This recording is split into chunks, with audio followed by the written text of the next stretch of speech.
అందరికీ నమస్కారం. Welcome to it's you TV. ప్రస్తుతం మనతో పాటు ఉన్నారు ప్రముఖ జ్యోతిష వాస్తు పండితులు, ప్రత్యంగిర దశమహావిద్య ఉపాసకులు డాక్టర్ గుండపూడి శివసుధీర్ శర్మ గారు. గురుగారితో మాట్లాడి మనకున్న సందేహాలన్నింటినీ కూడా నివృత్తి చేసుకునే ప్రయత్నం చేద్దాం. అంతకంటే ముందు ఇటువంటి ఆధ్యాత్మికపరమైన వీడియోస్ కోసం ఇప్పుడే మన ఛానల్ని సబ్స్క్రైబ్ చేసుకోండి. నమస్కారం గురుగారు. శ్రీమాత్రే నమః. శ్రీ గురుభ్యో నమః. గురుగారు, సాధారణంగా మనం ఇంట్లో ఏదైనా పూజలు చేసినా, దేవాలయానికి వెళ్ళినా కూడా కొబ్బరికాయ అనేది ఖచ్చితంగా కొడతా ఉంటాం. అది మన ఆచారంలో ఇంకా మ్యాండేటరీ అన్నమాట. కొబ్బరికాయ కొట్టడం వెనుక ఉన్న ఆధ్యాత్మిక అర్థం ఏంటి? అసలు ఎందుకు కొట్టాలి భగవంతుడికి? మంచి ప్రశ్న నాన్న.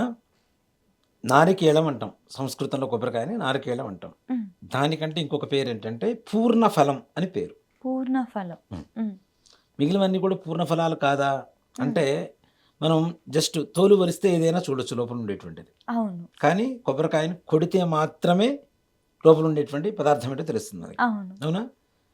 మనకి నీళ్లు లోపల ఉంటూ మనం ముట్టుకోకుండా పవిత్రత కలిగినటువంటి నీళ్లు కొట్టేంత వరకు మనం నీళ్లు ముట్టుకోవడానికి అవకాశం లేదు. అవునా? భగవంతుడు సృష్టితో ఒక రకమైనటువంటి ద్రవం, నీళ్లు దాంట్లోకి వెళ్ళిపోతున్నాయి. దాన్ని మనం దేవుడికి వాడటం అనేటువంటిది ఇది. అంటే అంతవరకు ఎవరు ముట్టుకోలేదు కానీ నీళ్ళని, ఎవ్వరు ముట్టుకోలేదు. అవి ఎప్పుడు పవిత్రంగానే ఉంటాయిగా. అవునా? కొబ్బరికాయ లోపల ఉండేటువంటి నీళ్ళు ఎప్పుడు పవిత్రమే. కాబట్టి పవిత్రత కోసం కొబ్బరికాయ కొట్టడం అనేటువంటిది ఒక అర్థంగా చెప్పుకోవచ్చు. అలాగే కొబ్బరికాయ కొట్టేటప్పుడు మనకి పైన 3 కళ్ళు ఉంటాయి. చూడండి, కొబ్బరికాయకి 3 కళ్ళు ఉంటాయి. వీళ్ళెవరు? బ్రహ్మ, విష్ణు, మహేశ్వరులు. త్రిమూర్త్యాత్మక స్వరూపంగా కొబ్బరికాయని కొట్టడం కావచ్చు, కలశాలకి వాడటం కావచ్చు చేస్తూ ఉంటాం. దాంతోపాటు ఇంకా భౌతికపరమైనటువంటి అర్థం, ఇవన్నీ కూడా దైవికంగా ఉండేటువంటివి అయితే, భౌతికంగా ఇంకో అర్థం ఉంటుంది. ఏంటి అంటే, కొబ్బరికాయ పైన మనకి టెంకాయ ఎలా ఉంటుంది? గట్టిగా ఉంటుంది. లోపల కొబ్బరి ఎలా ఉంటుంది? కొంచెం మెత్తగా ఉంటుంది. లోపల నీళ్లు ఉంటాయి. మనిషి అహంకారపూరితమైనటువంటి వాడికి పైన టెంకలాగానే వీడు కూడా మొత్తం అహంకారం గట్టిగా కమ్ముకొని ఉంది. అహంకారానికి చిహ్నం. అవునా? అహంకారంగా ఉన్నవాడు ఏం చేస్తాడా? నాకు తెలుసు అన్ని, అయితే ఏంటి, నువ్వు చెప్పేదేంటి అనే పరిస్థితిలో ఉంటాడు. అది ఎలా ఉంటుంది? టెంకెలాగా పైన ఉండేటువంటి కొబ్బరి ఇది ఉంటుంది కదా, చిప్ప లాంటిది. ఆ పైన ఉండే టెంక ఏదైతే ఉంటుందో అది గట్టిగా ఉంటుంది. అలా మన అహంకారంతో మనం అలాగే ఉన్నాం. అహంకారాన్ని భగవంతుడు ముందు, నా అహంకారాన్ని నీ ముందు పగలగొట్టేస్తున్నా స్వామి, నాకు నీ ముందు ఎప్పుడు నేను నీకు దాసుడిని అని చెప్పడం కోసం కొబ్బరికాయ కొడతాం. ఈ 3 రకాల అర్థాలు ఉన్నాయి దీనికి కొబ్బరికాయ. అంతేకాకుండా నాన్న, కొబ్బరికాయ చాలా పవిత్రమైనటువంటి ఫలం మనకి, అందుకనే పూర్ణ ఫలం అంటాం. దాన్ని ఇట్లా పట్టుకోగానే చూడండి, చేతి నిండా ఉంటుంది చక్కగా. లోపల ఉండేటువంటివి మనం బయటకు ముట్టుకోలేము, కానీ లోపల మాత్రం చక్కగా అట్లానే ఉంటాయి, చేతి నిండా ఉంటుంది. ఏ ఫలము లేనప్పుడు అసలు ఇప్పుడు మనం ఇంకా ఈ అరటి పండ్లు, ద్రాక్షాలు, ఈ సీతాఫలాలు, మామిడి పండ్లు ఇవన్నీ ఇస్తున్నాం. కానీ పూర్వకాలంలో ఎవరికైనా ఏదైనా ఇవ్వాలి అంటే పూర్ణ ఫలమే ఇచ్చేవాళ్ళు. అంటే కొబ్బరికాయ మాత్రమే తాంబూలంలో పెట్టి ఇచ్చేవాడు. ఫలం మీద ఫలం అని చెప్పి తప్పనిసరిగా మనం పూర్ణ ఫలమే భగవంతుడికి ఇవ్వటం కానీ, ఎవరికైనా బ్రాహ్మడికి ఇవ్వటం కానీ, ఎవరికైనా తాంబూలంలో కానీ తప్పనిసరిగా మనకు. అందుకనే మనకి వ్రతాల్లో కూడా 16 కొబ్బరి బొండాల వ్రతంలో ఒక వ్రతం ఉంటుంది స్త్రీలకి. 16 కొబ్బరి బొండాలు ఆడవాళ్ళకి, ముత్తైదువులకి ఇస్తారు ఆడవాళ్ళు. దాంట్లో ఏంటి, మిగిలిన వాటికి ఎందుకు లేవు అంటే, ముఖ్యంగా ఇది సంపూర్ణమైనటువంటిది, మన జీవితం కూడా సంపూర్ణంగా ఉంటుంది అని చెప్పడం కోసమే పూర్ణ ఫలం మనకు రావాలి అన్న పూర్ణ ఫలాన్నే మనం దానంగా ఇవ్వాలి అని చెప్పేది కొబ్బరికాయ కొట్టడానికి ఉండేటువంటి పరమార్థం. గురుగారు, కొబ్బరికాయ కొట్టినప్పుడు కొన్ని సందర్భాలు ఉంటాయి. ఒకవేళ కుళ్ళిపోయింది అనుకోండి, చాలా బాధపడతారనమాట. సెంటిమెంటల్గా ఏదో జరగబోతుంది అనర్థం అని చెప్పేసి, అలా భావించవచ్చా? కొబ్బరికాయ కొట్టడానికి అంటే కుళ్ళిపోవడానికి కొన్ని రకాల కారణాలు చెప్తాను అన్న. చెట్టు నుంచి కుళ్ళిపోయి వచ్చింది, అది ఒక రకం. ఈ కొబ్బరికాయలు అమ్మే వాళ్ళు కూడా ఏం చేస్తారు అంటే, కాలాన్ని బట్టి కాయలు మనం కొట్టకుండానే పగిలిపోతూ ఉంటాయి మొత్తం. అవి పగలకుండా ఉండేందుకు వాటి మీద నీళ్లు జరుగుతూ ఉంటారు. ఆ నీళ్లు చల్లి కూడా కుళ్ళిపోయేటువంటి అవకాశాలు కొన్ని ఉంటాయి. అవునా? ఇక్కడ ఇంకొక మాట నాన్న, కొబ్బరికాయ కొట్టడానికి తీసుకెళ్ళే ముందు చాలామంది ఇప్పుడు చేస్తున్నటువంటి జనాలు చేస్తున్నటువంటి ఒక పిచ్చి పనులు, కొబ్బరికాయని కడుగుతారు. టెంపుల్స్ లో చాలా వరకు ట్యాప్ కింద కడుగుతారు, దానికి బొట్లు పెడతారు, పసుపు పూస్తారు, బొట్లు పెడతారు, అంతా గందరగోళం చేస్తారు. అమ్మవారి తెల్ల అన్నట్టు తయారు చేస్తారు కొబ్బరికాయని. కొబ్బరికాయలో ఉండేటువంటి నీళ్ళే పవిత్రమైనటువంటి నీళ్ళు అని చెప్పి చెప్తున్నప్పుడు ఉమ్, కొబ్బరికాయని కడగాల్సిన అవసరం ఏంటి? కొబ్బరికాయని పవిత్ర అంటే వాటిని పవిత్రం చేసేంత పవిత్రత మన దగ్గర ఉందా? ఉమ్, ఉమ్, ఒకటి. ఉమ్, అహంకారానికి చిహ్నంగా కొబ్బరికాయ కొట్టమని చెప్తున్నాం. ఉమ్, అవునా? మన అహంకారాన్ని భగవంతుడి ముందు ఛేదన చేయడానికి కొబ్బరికాయ కొట్టమని చెప్తున్నాం. మన అహంకారానికి అలంకారం చేసి మరి కొబ్బరికాయ కొట్టడం అవసరమా? ఉమ్, ఉమ్. ఓకే. అంతే కదా, అహంకారానికి అలంకారం చేసినట్టే. ఉమ్, అర్థమైంది. ఉమ్, కాబట్టి దయచేసి కొబ్బరికాయ కొట్టే ముందు కడగవద్దు, దానికి బొట్లు పెట్టాల్సిన అవసరం లేదు. ఉమ్, ఎవరైనా పెడుతున్నారా నిర్మోహమాటంగా మీరు చెప్పి ఆపిచ్చేసేయండి. ఓకే. కొబ్బరికాయ బొట్లు పెట్టకుండా కడగకుండా నిర్మోహమాటంగా చెప్పండి, ఉమ్, చేయకూడదు, అలా చేయొద్దన్నారు, చేయకూడదు, శాస్త్రంలో లేదు అని. ఉమ్, ఇంకా కొబ్బరికాయ కుళ్ళిపోతే ఇప్పుడు వీటన్నిటికీ కూడా కొన్ని కొన్ని కారణాలు చెప్తానన్న. జనాల ప్రభావం సినిమాల మీద ఎంత ఉందో నాకు తెలియదు, కానీ సినిమాల ప్రభావం జనాల మీద చాలా ఉంది. ఉమ్, ఇది ఒప్పుకొని తీరాల్సిందే మనం ఉమ్, తప్పనిసరిగా. అవునా? ఎందుకంటే ఇవన్నీ కూడా సినిమాల్లో చూపించేసి కొబ్బరికాయ కుళ్ళిపోయిందంటే ఏదో అశుభం జరుగుతుంది, ఏదో ప్రమాదం జరగబోతుంది, అమ్మో దీనికి చిహ్నంగా ఇది అయిపోతుంది. చెట్టు నుంచి కుళ్ళిపోయిన కాయకి మనం ఏం చేస్తాం నాన్న? ఉమ్, ఒకటి, నిజంగానే కాయ కుళ్ళిపోవడం కూడా అనకూడదు, కాయ పండింది అంటారు దాన్ని. ఉమ్, ఉమ్, కాయ కుళ్ళిపోతే దాన్ని కాయ పండడం అంటారు. ఉమ్. మన వాళ్ళు ఏది ఎక్కువగా కూడా పండితే దీపం ఆరిపోయింది అనం, అవును. దీపం కొండెక్కింది అంటాం. ఉమ్, ఉమ్, అలాగే కుళ్ళిపోయిన కాయను కూడా ఏం చేస్తాం మనం? పండింది అంటాం. ఇంట్లో బియ్యం కూడా అయిపోతే ఏం చేస్తాం? ఏదైనా అయిపోతే నిండుకున్నాయి అని చెప్తాం. అవునవును. దాని రివర్స్ కదా, అవును. అయిపోవడానికి నిండుకోవడానికి చాలా రివర్స్ కదా. ఉమ్, ఉమ్, అవునా? సో కాబట్టి ఏదైతే ఉందో దాన్ని ఆ విధంగా కూడా పలకూడదు, కుళ్ళిపోయిందని కూడా పలకూడదు మనం. కానీ వాడుక భాషలో అదే ఉంది కాబట్టి చెప్తున్నాం. కానీ కొబ్బరికాయ కుళ్ళిపోవడం వల్ల, పండడం వల్ల ఏ రకమైనటువంటి బాధలు, కష్టాలు, నష్టాలు రావు. ఉమ్, ఇది నిర్మోహమాటంగా మెంటల్గా ఫిక్స్ అవ్వండి జనాలు.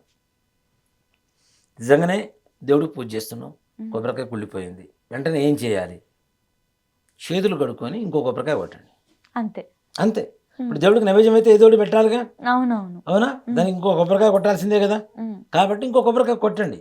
అంతేగాని ఈ కాయ కుళ్ళిపోయిందని చెప్పి అయ్యో కొయ్యో మొర్రో అని చెప్పి ఏడుస్తూ బాధపడుతూ ఏదో జరగబోతుంది, నా కొడుకు అమెరికాలో ఏదో పడిపోతున్నాడు, ఇక్కడ ఏదో పడిపోతున్నారు, ఈ పిచ్చి ప్రేలాపనలు, పిచ్చి మాటలు అనవసరం నాన్న. ఉమ్, కొబ్బరికాయ కుళ్ళిపోతే దానికి బదులుగా మరలా ఇంకో కొబ్బరికాయ కొట్టడమే ఉత్తమం.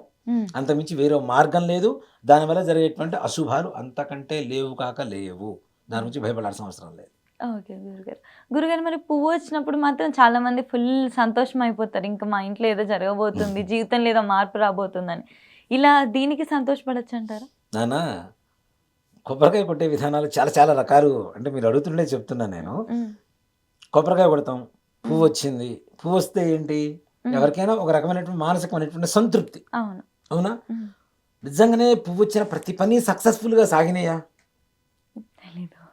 ఉమ్, అలా ఏం లేదు. ఉమ్, కొబ్బరికాయ చెట్టు నుంచే పువ్వు ఉంది, ఉమ్, అది పండింది, బాగా ఎక్కువ మంచిగా పెద్దగా అయింది. కొట్టడం లేట్ అయ్యే కొద్దీ ఇంకా లోపల పువ్వు పెరుగుతూ ఉంటుంది. ఇప్పుడు లాస్ట్కి వచ్చింది కొబ్బరికాయ కొట్టేసాం. ఉమ్, కొన్ని రోజుల తర్వాత షాప్లోకి వచ్చిన తర్వాత మన చేతికి వచ్చింది, కొట్టేసాం, పువ్వు వచ్చింది. దానివల్ల ఏంటి? తినడానికి బాగుంటుంది.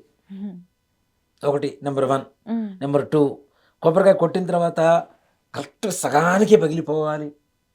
3 వక్కలు కాకూడదు, 4 వక్కలు కాకూడదు, ఉమ్, ఇట్లా నిలువుగా పగిలిపోకూడదు.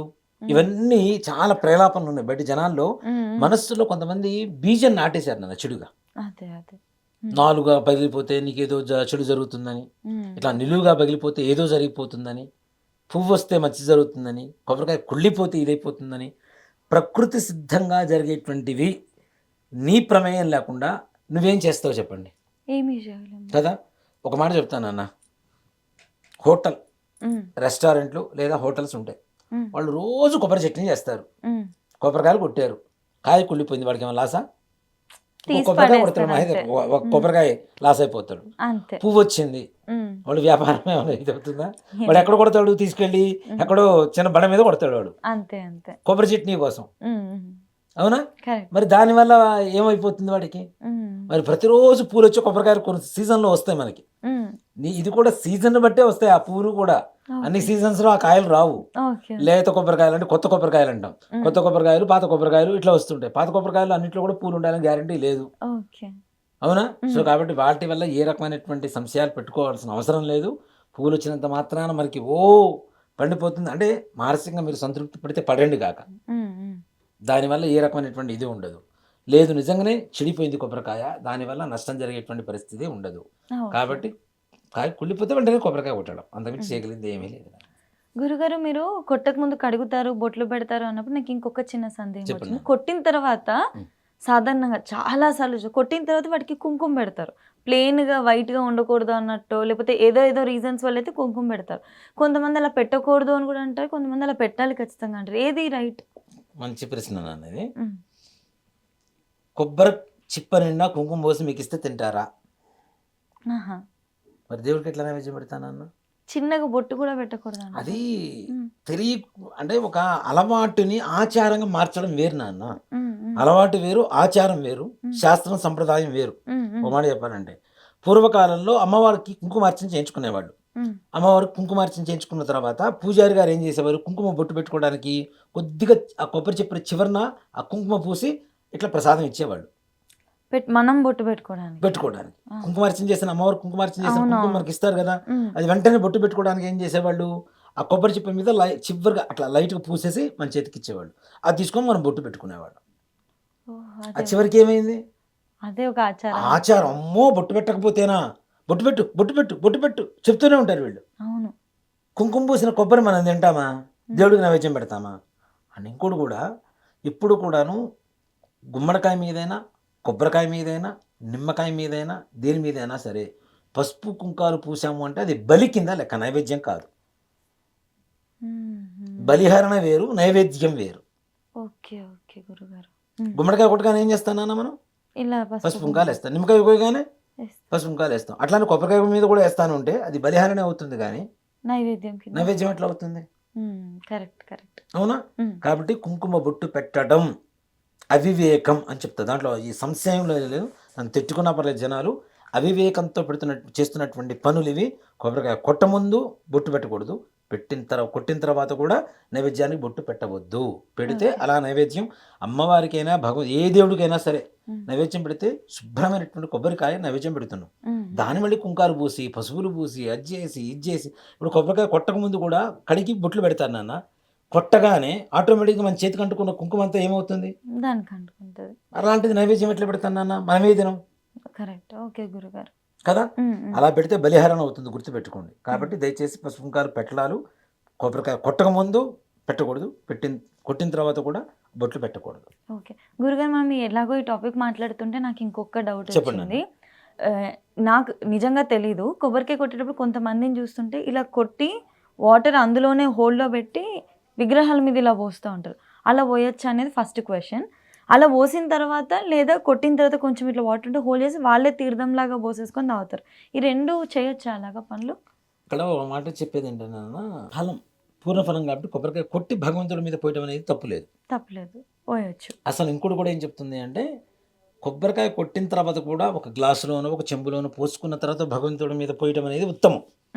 అక్కడ ఉండేటువంటి పరిస్థితిని బట్టి నిజంగానే పోయడానికి అవకాశం లేదు కాబట్టి కొబ్బరికాయ కొట్టేసాం, భగవంతుడి మీద పోసేసాం, ఇలా కొట్టేసి పోసేసాం. కానీ అవి మనం తీర్థంగా అందరూ తలా కాస్త తీసేసుకొని ఈ కొబ్బరి చిప్పలు తీసుకెళ్ళి నైవేద్యం పెడితే, ఎంగిలికి కొబ్బరి చిప్పలు నైవేద్యం పెట్టినట్టే కదా దేవుడికి. కొట్టేసి అందరు తీర్థం దాగి పెడుతున్నారు అంటే ఎంగిలే కదా, మరి దాంట్లో ఉండే ఆ కొబ్బరిని అంటుకున్న నీళ్ళే కదా ఇవి. అవునవును. అవి మనం ముందుగానే తాగుతున్నాం అంటే, కొబ్బరి చిప్పలు మిగిలివి పెడుతున్నాము అంటే మేము తాగేసాం, మిగిలిన నువ్వు తినేసే అని చెప్పడమా? తప్పు కదా. భగవంతుడు పెట్టిన తర్వాతనే కదా మనం తినాల్సింది. కాబట్టి దయచేసి చాలా మీరు చెప్పింది నేను కూడా చాలా చోట్ల చూస్తుంటాను. కొబ్బరికాయ కొడతాడు, పట్టు అని ఇంట్లో పిల్లలు వాళ్ళందరికీ తీర్థం ఇచ్చేస్తాడు, ఆ తర్వాత తీసుకెళ్ళి కొబ్బరి చిప్పలు నైవేద్యం పెడతాడు. అది చాలా తప్పు నాన్న. దానివల్ల ఎంగిలిది భగవంతుడికి నైవేద్యం పెట్టినటువంటి పాపం వస్తుంది. కాబట్టి అట్లాంటివి చేయొద్దనే చెప్తాను. అలాంటప్పుడు ఇంకా గ్లాస్లో ఆ వాటర్ పెట్టేసి చిప్పలతో పాటు గ్లాస్ని కూడా పెట్టి మొక్కేసిన తర్వాత పలహారం లాగా ఇస్తారు. అంతేనా? ఇక్కడ మనం కొబ్బరికాయ పూజ చేసేటప్పుడు నాన్న స్నానం అని చెప్పి భగవంతుడికి మనకు షోడశ ఉపచారాలు అని చెప్పి 16 రకాల ఉపచారాలు చేస్తాం ఆయనకి. వాటిలో స్నానం అనేటువంటిది అప్పుడు కొబ్బరికాయ కొడతాం మనం. అసలు ఆ స్నానం అప్పుడు కొట్టిన కొబ్బరికాయ కూడా నైవేద్యాన్ని పనికిరాదని చెప్తాం. అర్థమైందా? భగవంతుడికి మనం కొట్టింది, కానీ ఆ నీళ్లు స్నానం అన్నప్పుడు మనం నీళ్లు చదువుతూ ఉంటాం మంత్రం చెబుతూ. ఆ నీళ్లు స్నానానికి వాడిన తర్వాత మిగిలింది కూడా స్నానానికి సంబంధించినటువంటిది కొబ్బరి కూడా. కాబట్టి అది నైవేద్యానికి పనికిరాదుగా. మనం బకెట్లో స్నానం చేసిన సగం నీళ్లు తీసుకొచ్చి తర్వాత మనం ఇది చేస్తామా? లేదు లేదు. మంచినీళ్ళు తాగడానికి ఉపయోగపెడతామా? పెట్టం కదా. ఇది కూడా అంతే. స్నానానికి కొట్టినటువంటి కొబ్బరికాయ ఏదైతే ఉంటుందో భగవంతుడికి అదే పెట్టం. అలాంటిది భగవంతుడికి వాడినటువంటి స్నానానికి వాడినటువంటి కొబ్బరి నీళ్లు వాడిన కొబ్బరికాయ నైవేద్యం పెట్టడానికి పనికిరాదన్నప్పుడు మనం తాగేసి దేవుడికి నైవేద్యం పెట్టడం ఎంతవరకు మనకు వస్తుంది?